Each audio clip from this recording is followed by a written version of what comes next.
Growing up, I constantly moved around. My parents were always moving to wherever they could find work, and as a result, I never got to form the sort of long-lasting friendships that my peers had managed to. I come from a low-income family, and I am the first person from my family to graduate from high school, as well as the first person to go to university. As an adolescent, I felt disconnected. My peers did not look like me, and they had stories and lives that I could not personally identify with.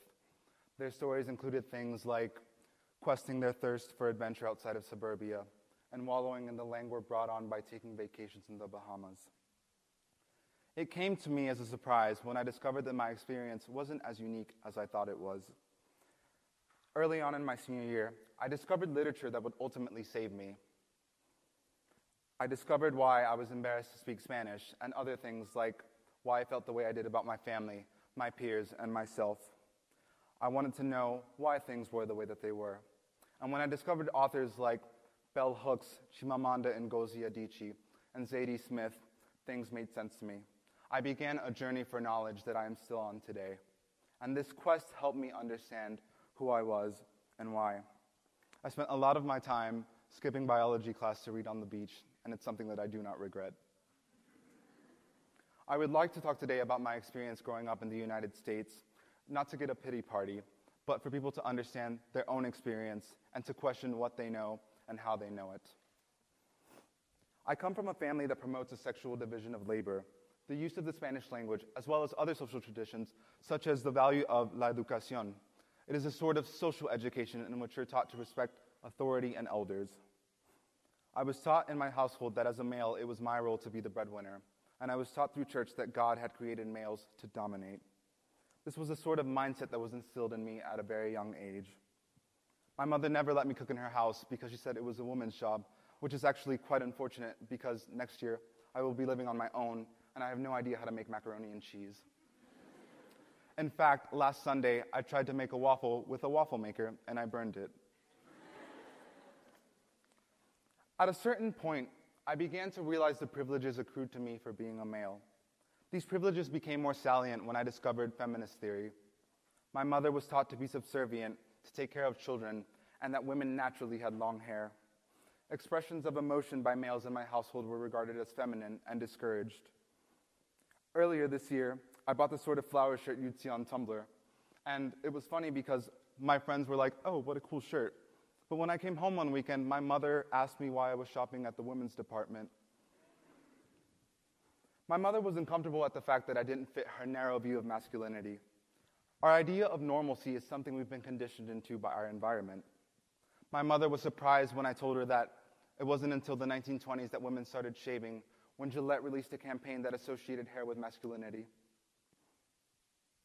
How is it that people can cite biology for justification for things like why women earn less vis-a-vis men, but we're never told the narrative where biology was constructed quite literally to justify keeping women in their place.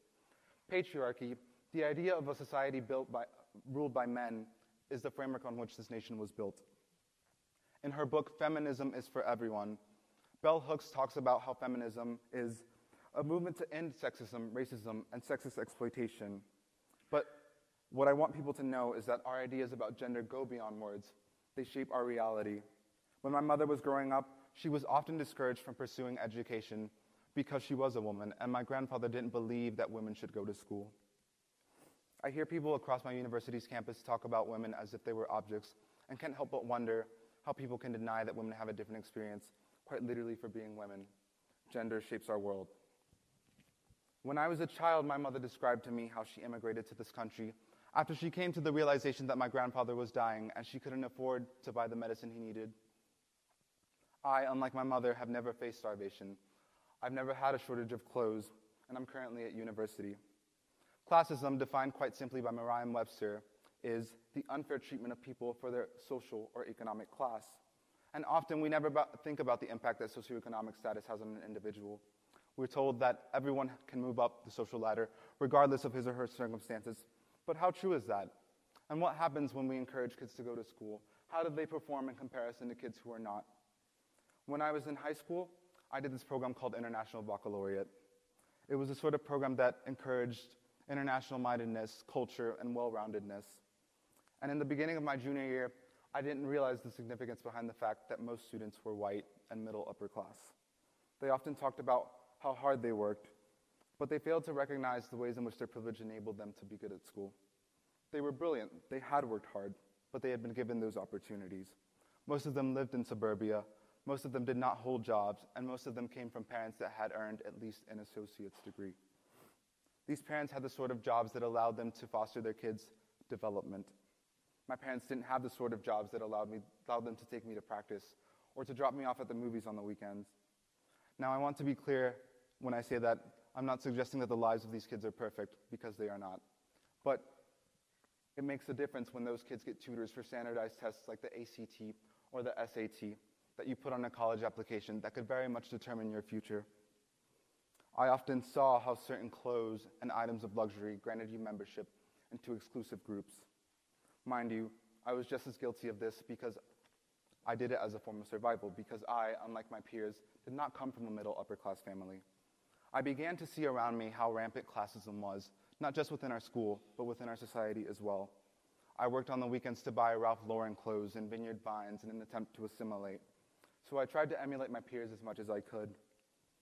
And it's actually frightening to see how many students are galvanized into pursuing careers, not because they actually like those careers, but because they want to make a lot of money. How many kids can solve integrals but are incapable of assessing the rhetoric from a politician's mouth? I think that our current form of economic system makes people buy things due to commodification. People buy things not for their innate usefulness, but for their social value. So you show your wealth through cars, through clothes, through houses. This year, I've done more things at university than ever before. Class is defined not only by income, but also by education. I've traveled to more places than ever before, and I've done things that my parents have never done. An example being that about 2 months ago, I went to a boat party with my friends. Class shapes our world. I was often told growing up that I was not like other people of my race, that I was quote unquote white because I was smart unlike them, which I mistakenly took as a compliment for the longest time. From a very young age, I thought of ways to make myself more like my white counterparts. I remember feeling guilt because my parents were not like the parents of my white counterparts. They were older, they had gone to college, they were lawyers, professors, doctors, and ultimately, they were white. I saw TV shows with white characters and stories that didn't reflect my reality. I remember quite vividly from a very young age being afraid to speak Spanish. My peers around me reminded me not to speak Spanish, and so this fear came to me from a very young age. And I was often confronted with the question, why don't Mexicans learn English already? And to avoid that, I steered clear of any action that would come off as stereotypical. I remember feeling very alone and feeling like these problems only affected me. And it wasn't until I came across this book by the title of Purple Hibiscus by Chimamanda Ngozi Adichie. And I remember quite vividly the male patriarch in the story, Papa, was embarrassed to speak Igbo in front of his white counterparts. Papa never spoke English in front of people, and he was embarrassed of his culture, which is something I think that stems from colonialism. So in order to avoid these stereotypes, what did I do? So my first name is Jose.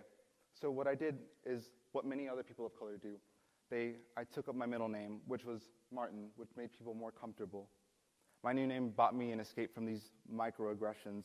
I would often laugh off jokes about families jumping the border, and while ignoring the fact that my mother had worked so incredibly hard to raise me in this country. I felt a lot of shame about simply existing. I would often get stories about how Mexicans were taking all the jobs, taking all the welfare. I was confronted in high school about how easy it was for me to get scholarships. Mind you that programs like affirmative action primarily benefit white women. And according to a study done by the financial aid organization, 75% of scholarships go to white students. It is amazing to me how many times I was confronted about immigration growing up. We talk about immigration as if it existed in a vacuum, but I was never told the story where how the implementation of NAFTA in 1994 eliminated more than 1 million jobs from Mexican farmers. Or what about the fact that globalization is forcing women from developing countries to leave their children and come to the United States to work?